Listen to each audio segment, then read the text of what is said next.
মাগুরায় ধর্ষণের শিকার শিশু আসিয়ার শারীরিক অবস্থার আশঙ্কাজনক বলে জানিয়েছেন ঢাকা মেডিকেল কলেজ হাসপাতালের পরিচালক ব্রিগেডিয়ার জেনারেল মোহাম্মদ আসাদুজ্জামান। ভেন্টিলেশনে রাখা হয়েছে তাকে বলে জানান তিনি। দুপুরে ঢাকা মেডিকেল কলেজ হাসপাতালে পরিচালকের দফতরে সাংবাদিকদের তিনি এসব কথা জানান।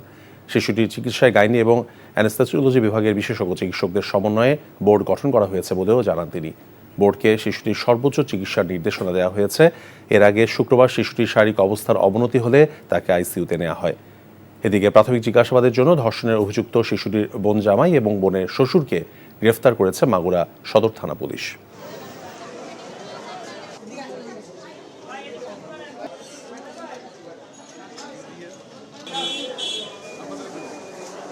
আমরা 4 সদস্যের একটা মেডিকেল বোর্ড করে দিয়েছি। আজকেই এই মেডিকেল বোর্ড বসবে। রোগীর জন্য যা যা ভালো হয় আমরা চেষ্টা করব, বোর্ড যেভাবে রিকমেন্ড করবে, এবং আমরা বলে দিয়েছি যে এই বাচ্চার চিকিৎসার জন্য আমরা সর্বতভাবে চেষ্টা করব এবং ফ্রি অফ কস্ট তার যেসব জিনিস লাগবে ওষুধপত্র আমরা হাসপাতাল থেকে প্রোভাইড। এই ঈদে জামা জুতো অ্যাক্সেসরিজের ডিসকাউন্ট